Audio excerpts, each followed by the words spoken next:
औज़ुबिल्लाहिमिनश्शैतानिर्रजीम बिस्मिल्लाहिर्रहमानिर्रहीम। आप लोगों की तवज्जो चाहूँगा, बहुत दूर से चल के आया हूँ और अहम बात करने आया हूँ आपसे। और आज बहुत ही ख़ास दिन है, बहुत ही अहम दिन है और बहुत ही एप्रोप्रिएट दिन है, 26 जनवरी। मैं बाबा साहब डॉक्टर भीमराव अंबेडकर को इस वजह से उनकी इज्जत करता हूं कि हमारे मुल्क को एक ऐसा निज़ाम देने के लिए उनकी कंट्रीब्यूशन सबसे ज़्यादा थी। ये संविधान ऐसा संविधान नहीं होता, ये बात मैं पूरी जिम्मेदारी के साथ कहता हूं और लॉजिक से कहता हूं।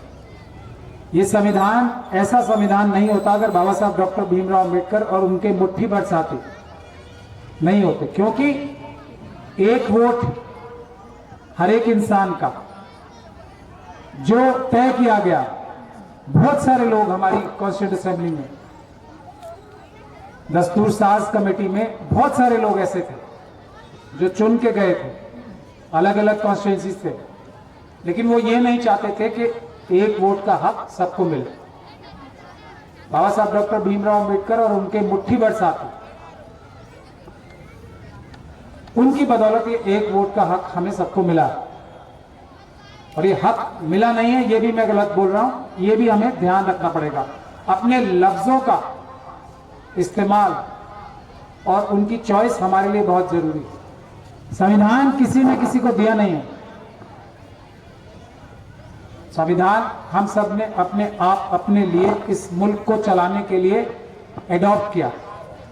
हाँ, उसको स्टीयर, उसको रास्ता दिखाना, उसकी एक तश्कील करना में बाबा साहब डॉक्टर भीमराव अंबेडकर का सबसे बड़ा हाथ है। इसीलिए हम उन सबकी इतनी इज्जत करते हैं। तो ये बहुत जरूरी है। हम लोग कहते हैं बार बार कि इस मुल्क ने हमें ये दिया, इस मुल्क ने हमें वो दिया, तो ये इसको थोड़ा करेक्ट करने की जरूरत है। ये मुल्क हम ही तो है, मुल्क आप, मैं, आने वाले बच्चे, हम ही तो मुल्क हैं। तो इसमें दिया लिया की बात ही नहीं। इस मुल्क में हमने ये निज़ाम बनाया, इस मुल्क की आवाम ने, जो इस मुल्क की मालिक क्यों है? पुराने जमाने में खास तौर पे बारकस के लोग तो बहुत ही अच्छी तरह समझते होंगे। जो राजा होते थे पुराने जमाने में, बादशाह होते थे, वो मालिक होते थे पूरे मुल्क।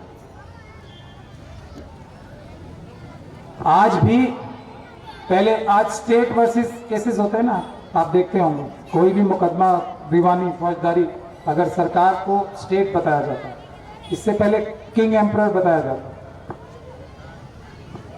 तो राजा या जो भी बादशाह होते थे वो मुल्क के मालिक होते थे।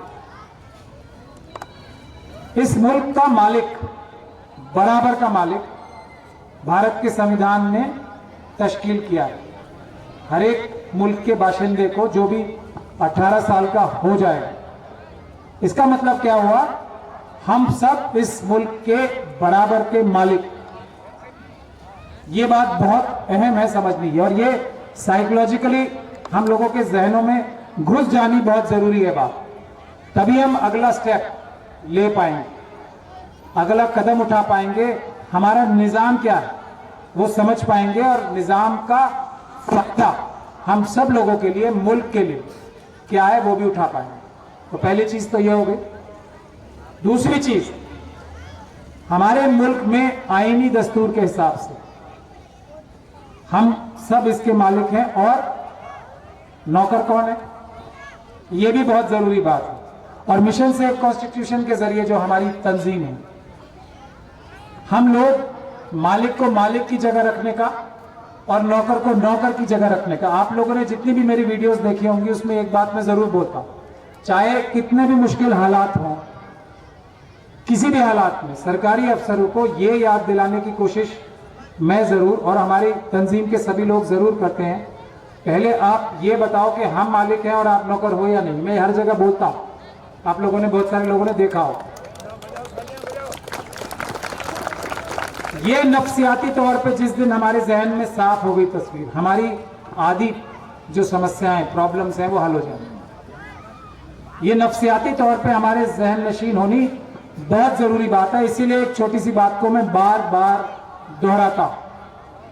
हमारे प्रधानमंत्री, हमारे नौकर, हमारे कैबिनेट मिनिस्टर्स, मुल्क की सतह पे बता रहा हूं, हमारे नौकर, हमारे मेंबर ऑफ पार्लियामेंट, यहां के भी हमारे नौकर